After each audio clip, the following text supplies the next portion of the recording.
right, guys, welcome back to another episode of the Natty News Daily podcast. We have a return guest.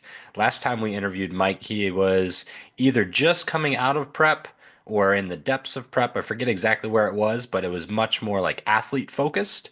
This time, we're turning the tables a little bit, and you'll find out that Mike is we were just talking a little bit off camera, a little bit of a crazy person where he's doing not only back-to-back preps, but he's also dipping his hand into the pool for promotion and is promoting the Ocean State Natural with the ANBF this year. So that'll kind of be like the main focus of this podcast. But Mike, we always like catching up with you. You're a high energy guy. You're doing a lot of things. A lot of people love you. Fun guy to talk with. How are you doing first? Well, first of all, thank you both for having me on. Appreciate the opportunity. And I'm doing well. I'm doing well. It was a very long 2024 season. And, you know, like any long season like that, anybody that's been in prep, it takes a while to get back to feeling good again. Unlike Dan, I'm kind of like, let me get back to my off-season weight as soon as possible. So I kind of did that. And so the training really never missed a beat. Like I didn't feel like there was anything I had to dig out of. I pretty much hit the ground running in the growth season. And the diet, as far as that's a little bit more challenging for me. Rebounding and once you open up Pandora's box of eating again, sometimes it's kind of hard to stop. So that took a little bit, but then things leveled out, and I found my middle ground, and I started finding my way of holding off and not going completely bananas. So that settled down. And then I think the last thing to come around was probably the sleep, because I had prepsomnia pretty bad and for a while. So that did take a while to sort itself out. Even when my weight came back to, mid 180s, an off-season weight, the sleep doesn't follow, doesn't go right in line with that weight. It still took a bit of time. But it's been a I while don't now. envy that. Yeah. So, but I'm back feeling good, sleeping well. Yeah, I'm in a really good spot. And, this year, I don't think I did it as much last year doing the, physique updates and the pictures on Instagram and all that stuff. But I started doing it this year just for the accountability. And, I'm pretty pleased with what I see. I know, there are a lot of people, and everybody's different. A lot of people that aren't a fan of, competing in back-to-back years, and throw my age into it, 54, soon to be 55. So, I do have an uphill battle in some regards, but, let me be the one to tell anybody that has any questions. It can be done. You can compete, in back-to-back years.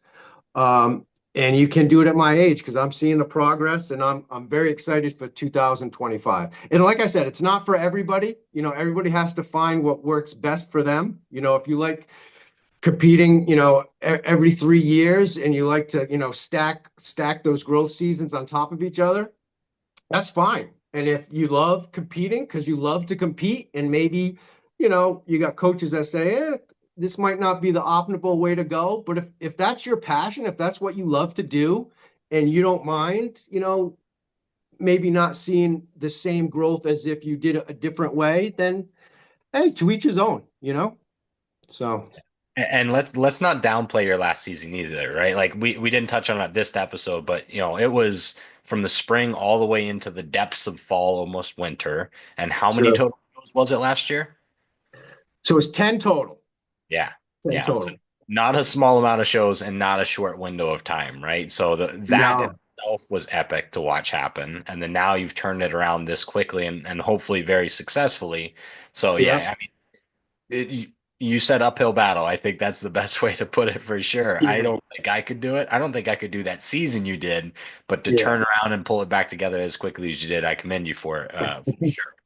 That Well, was that I don't think a 10 show season is ever going to be in the books again. So if you remember at dinner at Natural Mania, when you We put an both, end to your season, and except I you was did. contemplating it. To be honest, I had a great time the rest of the year, but so Natural Mania would have been my fifth show. In retrospect, that probably would have been the time to call it, because the four shows after that, before Worlds, I was just kind of hanging on. I was retaining water. It was my four worst looks of the year. And then somehow I did manage to pull it together and bring, a better package to Worlds. Probably didn't duplicate Natural Mania, but was the best out of the second half of the shows. But yeah, five in the future, five would probably be the limit. And I think this year it's going to be a solid three, but a higher quality of shows. So I'm excited about it. Yeah. Yeah. And just one more thing, you're bringing like flashbacks to my prep, right? You talked about the prep somnia. I remember is just, waking up 2:30, 3 a.m., can't sleep, roll over, look at my phone, just kind of like one of those unconscious things, and I get a Yeah. message from Mike, "Hey, you not sleeping as well?" I'm like, "Yep." Absolutely. Yeah, I'm You right know there what? with you. On prep, once you get up that one time to go to the bathroom, because you're so hydrated, that's it. You can never get back to sleep after that. So, Mine was never that. It was literally just my body was just awake. Just oh, from really? 3 to 4, I was awake, could not get back to sleep. Some days I could at that like 4 Yeah. mark, but yeah, Yeah. that was rough towards the end. That's when I knew like we're pushing things where they probably shouldn't be pushed. I can't Yeah. can't do this for too much longer, especially with two, now three kids. So Yeah. yeah, yeah, that's the tough stuff that you got to deal with. But hopefully you don't deal with that to the extent with you kind of shortening up your competition window this year, Yeah. the shows and all that. So Well, I've learned a lot as well, so I'm going to put some better practices into place, I believe. So, yeah, yeah, work smarter, not harder, right this time. exactly. Good. Christine Fingers helping crossed. you on that? What's that? Christine helping you on that? Oh, absolutely. Absolutely. Yeah. She keeps me, yeah, in line. Absolutely. She sure does. She's He is the amazing. logical one, that's for sure. So So where in this madness, Mike, did the thought cross your mind, you know what? Why don't I also just put on a show myself? Like where did this idea come from? So at some point during the 2024 season, the competitive season, I was in the thick of it, and it just occurred to me, I love this sport so much. I'm so passionate about it. It's given me so much. How can I give back? And in the middle of the season, I really didn't know what that would look like yet. I just the seed was planted. I was like, what can I do? And as the season went along, I had noticed that at one point that the main show had switched, I believe, from OCB to ANBF. That was one of the earlier ones. So really didn't think anything of it. Put it in the memory bank, and as the season went along, I thought more on it, and I was like, I don't want to give my time and just be an expediter. I mean, that every show needs good expediters. I'm not devaluing that position, but I thought I wanted to do more than that, and so I think the season wrapped up after Worlds, and then there just seemed to be a flurry of activity. Shows moving around, Nancy Andrews retiring, a big shuffling, and I noticed that the ANBF seemed to be, gaining some shows, moving into New England. So I took notice of that, and of course, I was following Ryan Sullivan, and he was putting out some pretty cool videos, and I was getting fired up. I had competed in one ANBF show, the Nationals, early in the year, so I had met Kent, and it was such a fun, high energy show.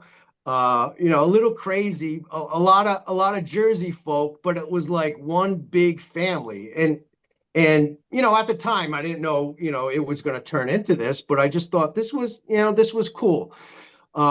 So it seemed like everything lined up. And then, I looked around, I noticed that New Hampshire had their show, Granite State. Nancy gave her 3 shows, 2 to Ryan, 1 to Bonnie LaFrac in Massachusetts. Scott had his show in Maine. And I noticed, there was nothing going on in Rhode Island where I live. So I was like, so I actually reached out to Kent and Ryan myself and said, this is what I'm thinking, and we had a Zoom. They talked to me, found out what I was thinking, and I found out, what they were thinking, and we came to the agreement, and it happened, pretty quickly like that. And they've been great. Kent's the king, all fire and passion, hard worker. Even though he's the king, he's lunch pail. He's a grunt. He's a worker. And then you got Ryan, who's he's super driven, very creative, very innovative.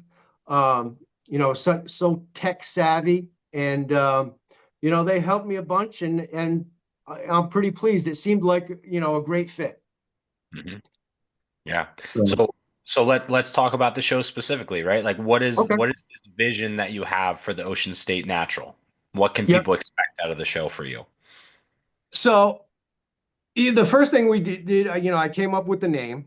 Ocean State is Rhode Island's nickname, and right from the jump, I just I kind of leaned into the whole ocean theme, the nautical theme, and really wanted to play that up.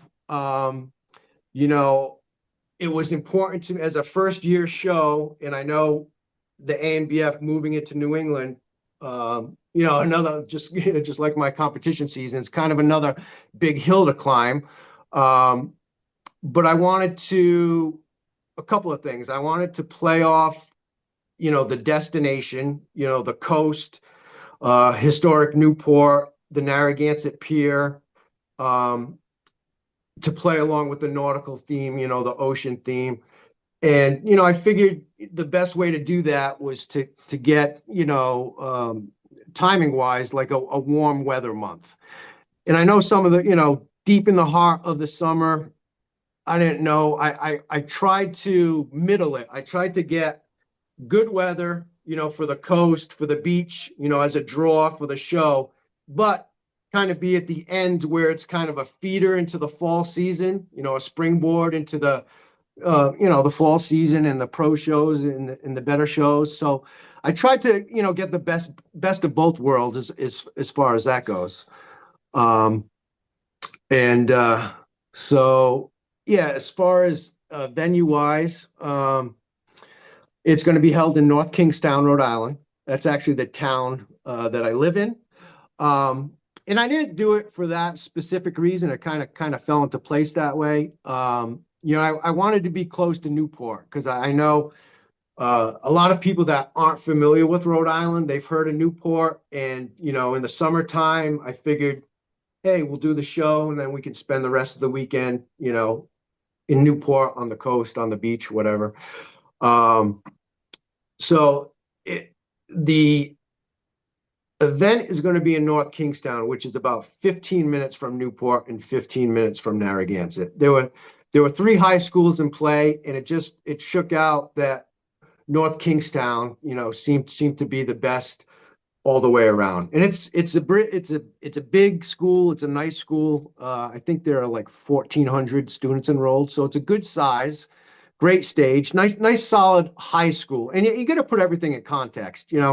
This is an amateur show, a first year show. So it's not like I'm not going to first year out, rent out like a casino or a ballroom in a hotel. You kind of have to manage things.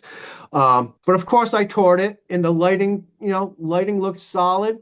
But the DJ, I'm going to use does have his own lighting rig. So, in case we need more or it's not adequate, once Kent and Ryan, take a peek.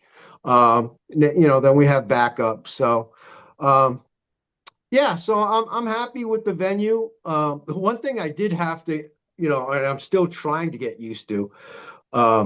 So as a self-coached competitor, I am in control of pretty much everything. like until show day. But with the promoter hat on, you're kind of a little bit more at people's mercy, hotels, sponsor, waiting for people to return calls. And I'm the kind of guy, I want things done yesterday.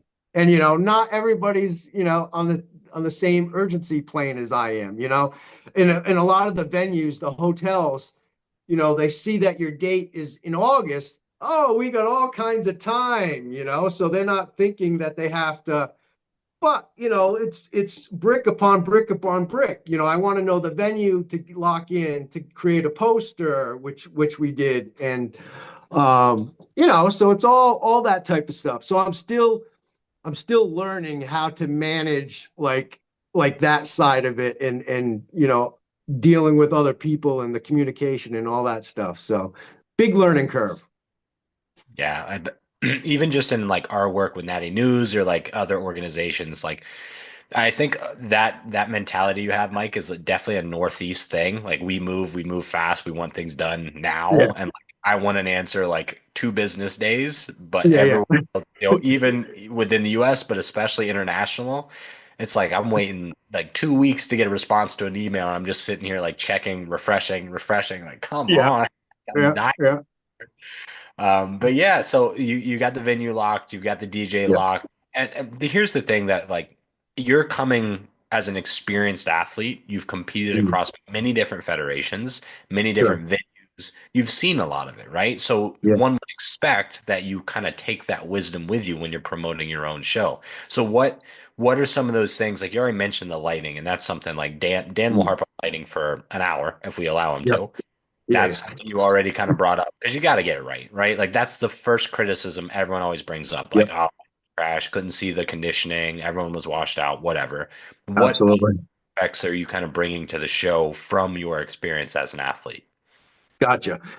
So there's a lot of little things, but one of the biggest things that stood out, and this was before I had any inkling of doing promoting, but I always thought from my past experiences, like I like to have a solid black background. I think it's better for pictures. I think it's better for comparisons. So I always thought that throughout the years. And then recently, I think excuse me, the Detroit Pro on Yep. the enhanced side started doing that. And I don't know if it's unanimous, but it's gotten rave reviews. Everybody seems to like that look. Um, so that's probably the biggest thing that I want to incorporate. I do plan on getting, pretty nice side banners, but I plan on having them, way at the sides to have the middle, solid black, and not trying to downplay the show, but trying to be realistic. A first year show, I don't think the classes will be super large. So I'm thinking the space in the middle, would fit every class. So there's a fair comparison for everybody. So that would probably be the biggest thing. And then it's just little things that I've picked up that, I'd have to make a list. But in this past year, just this last year alone, let's see, I competed in multiple Nancy Andrews shows, and she is, she's been doing it for a long time, kind of has it down. A lot of her rules for the pump up area to make that efficient. I really like, how I think she was the first maybe to set up the cohort system, or that I'm aware of, which streamlined, the whole. You remember back in the day when there used to be prejudging in the AM and like night shows and stuff? How horrendous were those days, So take bits from Nancy. I did Battle of the Gods this year, Sean Sully Sullivan's show. And, he's ex-military.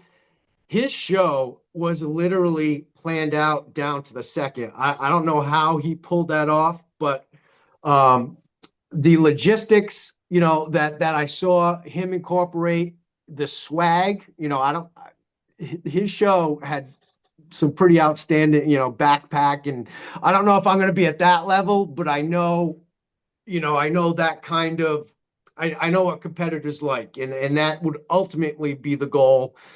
And then like I said, ANBF earlier, Kent Beerley shows, just, the energy, the antics, the fun, the vibe that he brings.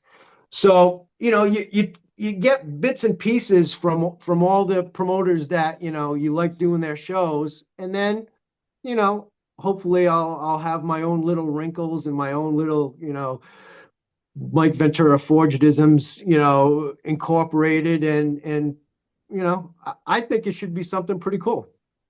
Yeah.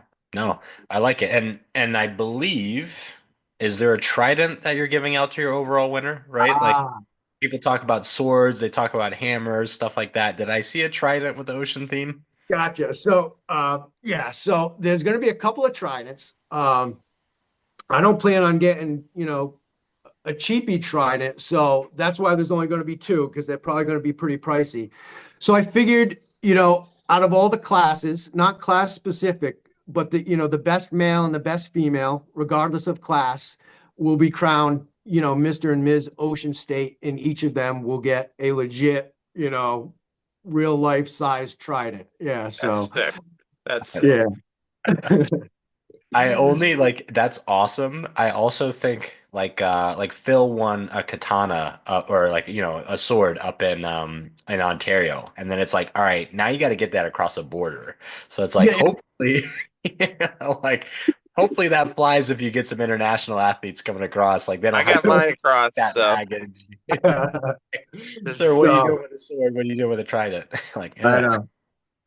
So yeah, no, I'm excited about that. It's unique. I haven't seen it, so hopefully it's a one of a kind type thing. And yeah, I'm it's something stoked. to, something special, something, nobody's ever, received or seen before. So hopefully, that's a little bit of a draw, a little bit of a cool thing. And in addition to that, the medals will be custom made with the logo, which is cool in itself. And of course, best poser, best presentation. And then, so I kind of adopted a motto for the Ocean State, which is hold fast and stay true, which is kind of it's got a nautical origin, just about resilience, holding strong, facing adversity and staying on course, which, for bodybuilders, pretty much spot on in life in general, but for bodybuilding. So it's not really a specific criteria. It's more than a feel, but the two athletes that exemplify, that motto the best. I think what I'm going to do as part of this is when the registrations come in before the show, I'll ask each competitor, if they can, give me a little bit of background. What some of the things that you faced, some of the adversities. Have you dropped a lot of weight for this? Some people do the transformation thing or whatever you got going on, whatever your story is. And then that along with, show day will kind of play into, and that might not be a judge's thing. That might be a pick from me. So cheers. yeah, trying to keep it cool. Yeah.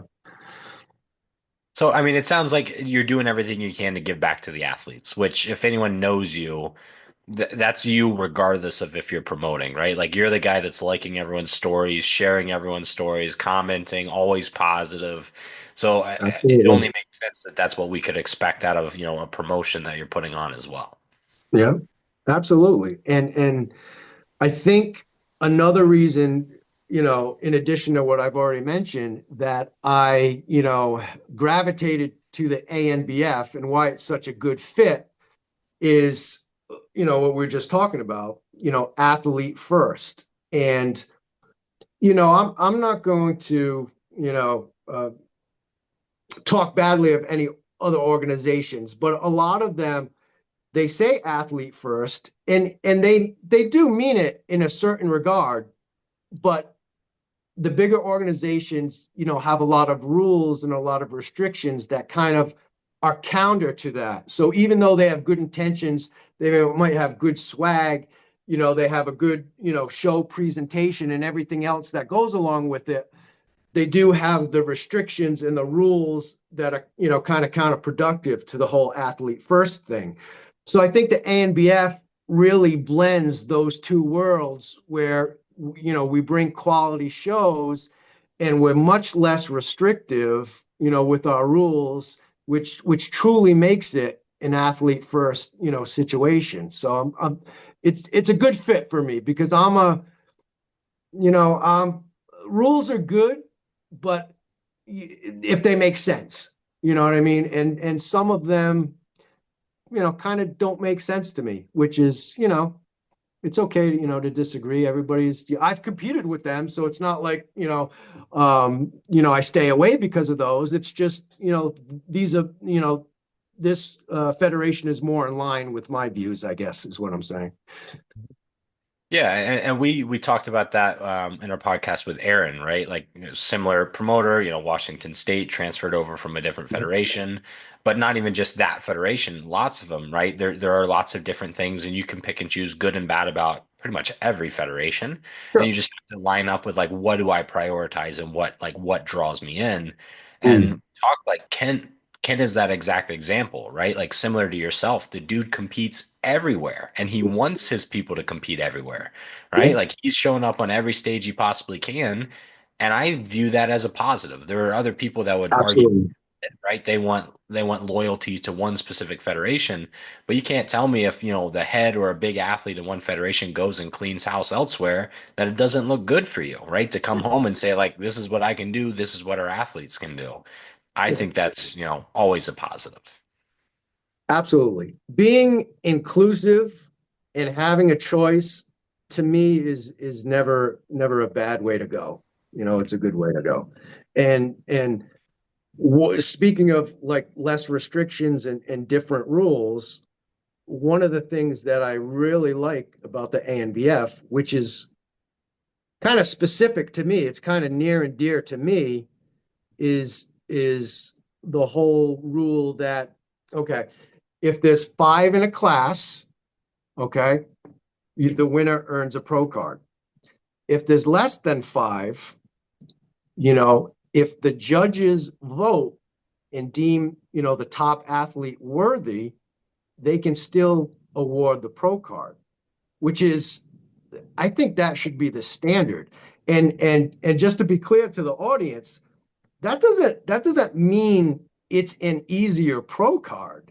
The judge, like, one of the things that I'm proud of is I'm going to have a six person panel, three men and 3 women panel, and these 6 are very experienced, qualified judges. So if 6 qualified, experienced judges unanimously deem somebody's physique pro worthy, like, I think that makes sense. I think that makes sense. And, if that was in place, with some of my competitions this year, I probably wouldn't have had to have grinded as hard, So that's I wanted to bring that up because I think there are, not everybody, but there are some sharks out there that want to take it to the next level, want that pro card, and it's important for competitors to know that. Yeah, and just to clarify, so that has to be a unanimous decision. Is that kind of the rule as it stands? You know what? And in all honestly, I'm kind of talking for myself. I don't know that to be specific for the ANBF across the board, but to me,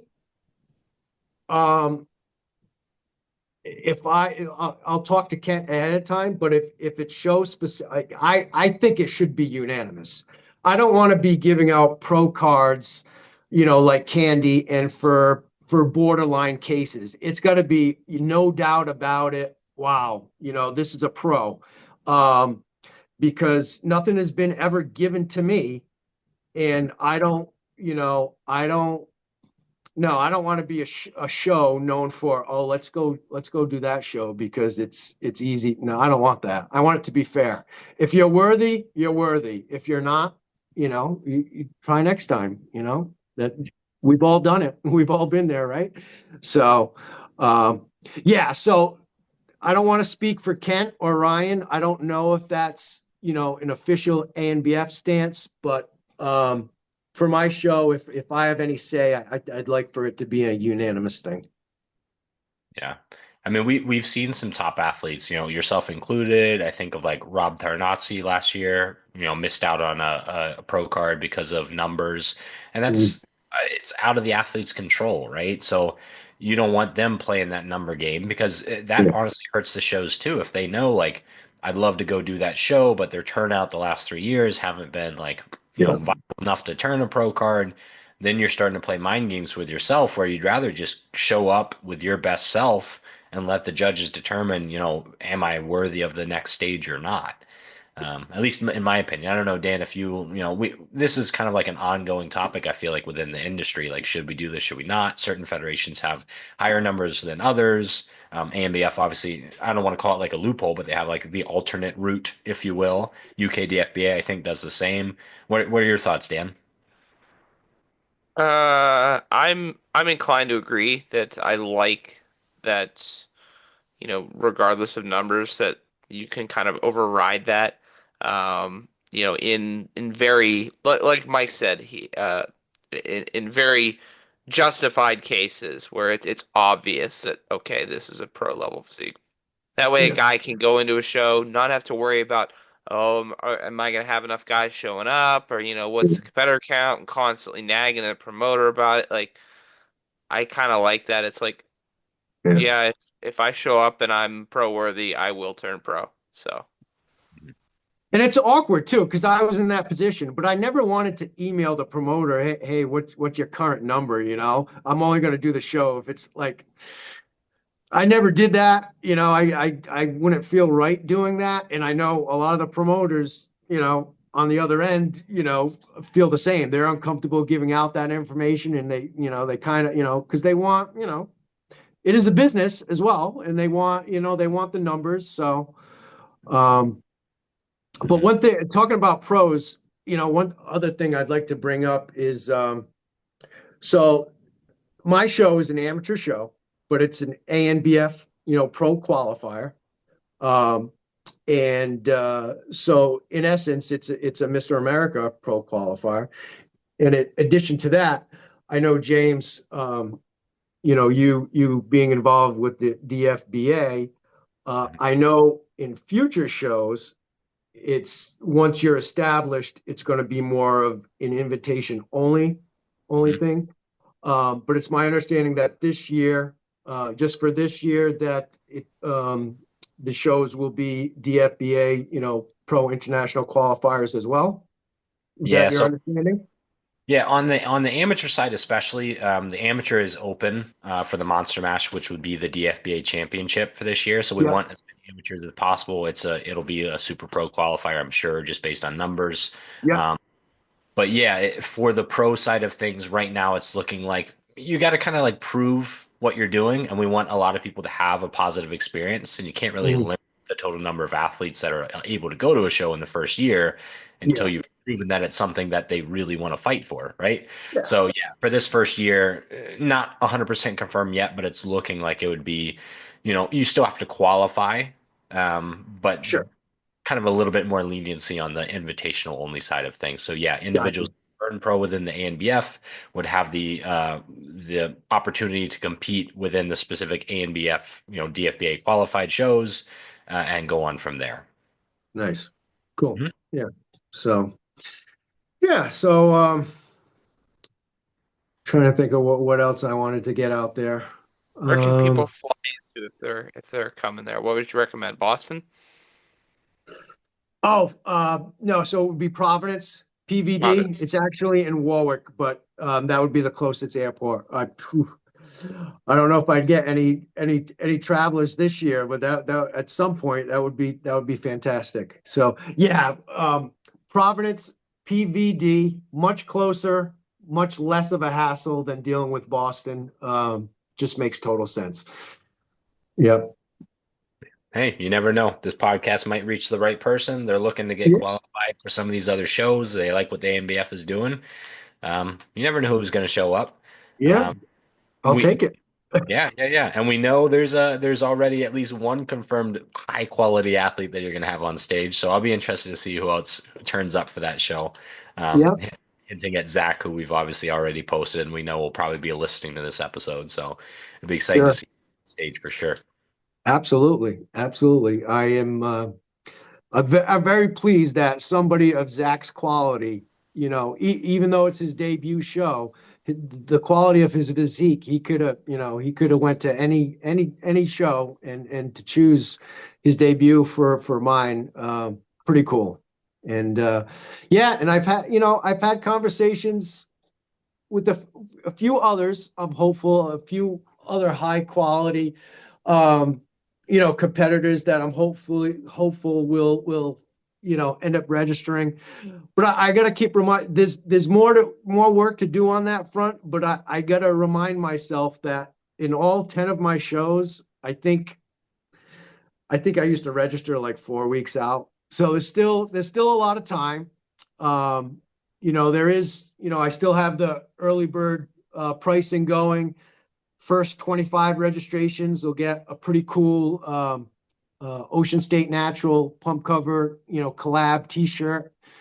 And yeah, so I'm doing everything I can. I'm putting out the cool graphics and trying to grab people's attention, to promote the show. And um, I don't want to, I want to be humble, as a first timer. I don't want to oversell things, but anybody that knows the kind of competitor I am, I'm going to bring that same fire, that same intensity to promoting. So, don't want to make any promises, but I think I'm pretty confident that it's going to be a pretty cool experience for anybody that This wants man to do loves the game. I confirm that. it. One of the most So, passionate.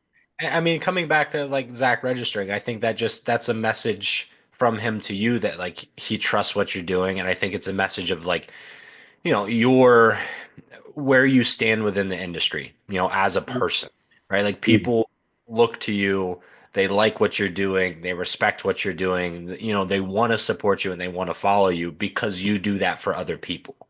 yeah, yeah, and that's a great point, and I'm glad you brought that up, because you triggered my memory as far as so another thing, as a first timer, being new to this, one thing that I wanted to do that was important for me to do was to surround myself with the best possible people.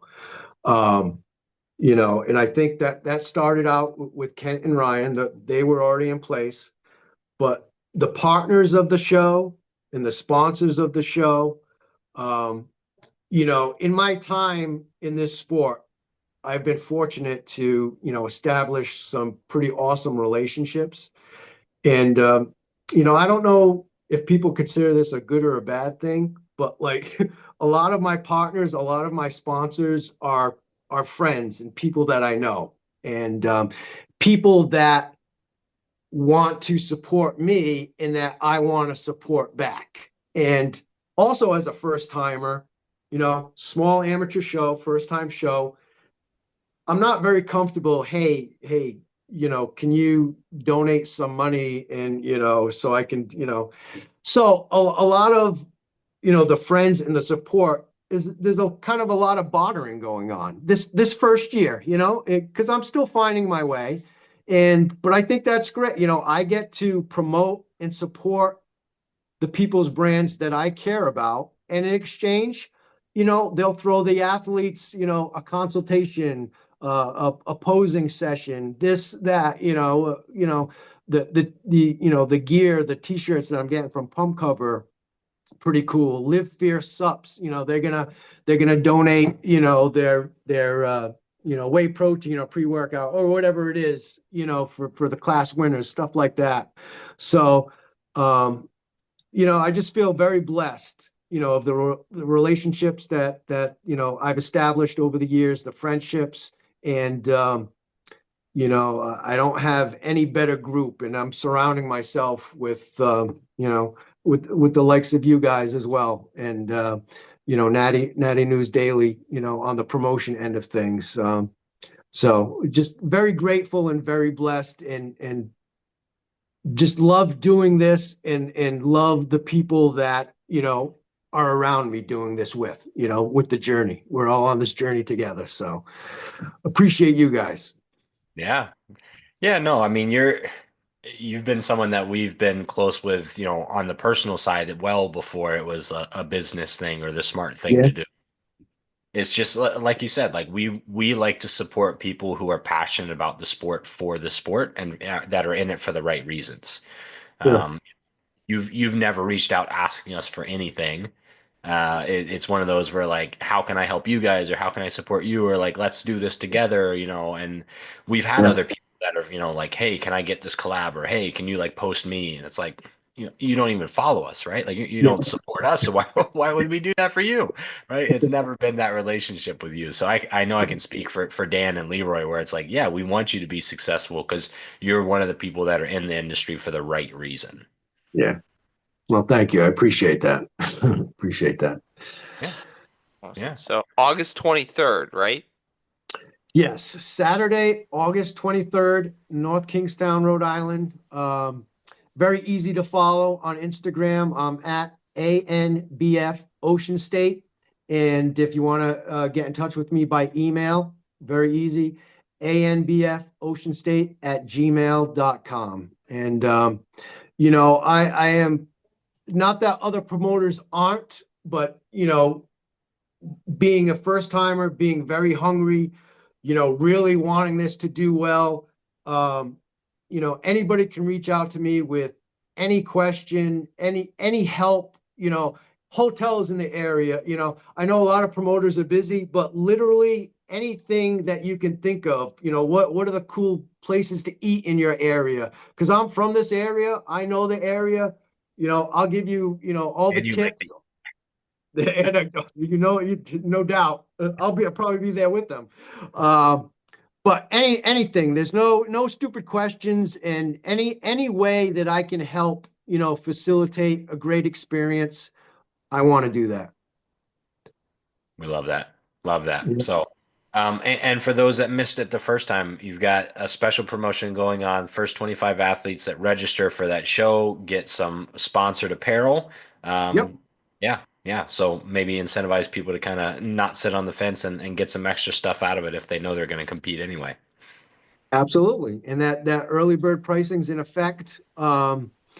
The way that I'm doing it as in a rebate, like with PayPal or Venmo.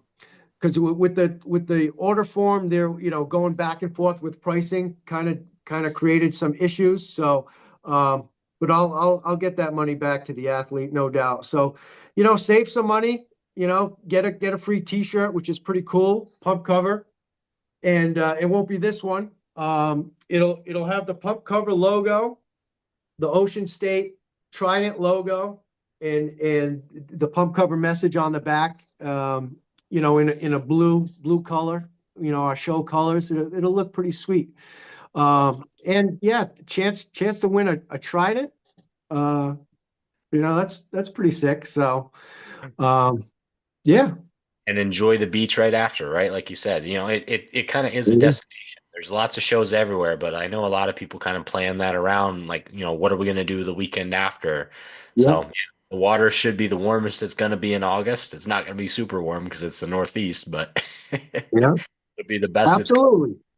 Compete on Saturday. Go out, have a great dinner in Newport, lounge on the beach on Sunday, and then head back. Sounds like a great weekend to me. Yeah, I agree. Yeah. I agree. So, all right. Well, Mike, I just want to thank you for your time. I want to thank you for Absolutely. what you're doing for the sport. But yeah, if people want to find you, we already dropped the socials. I'm hopeful Yep. that they do that as well. And for our followers, our listeners, our subscribers, we appreciate you guys as well. We couldn't do this without you guys. If you like this episode, like, subscribe, follow, all that good stuff. Share it. Tag Mike. Tag the Ocean State Natural. Let's blow the show. Absolutely. Yeah. And we will see you guys in the next episode. Thank you very much, gentlemen.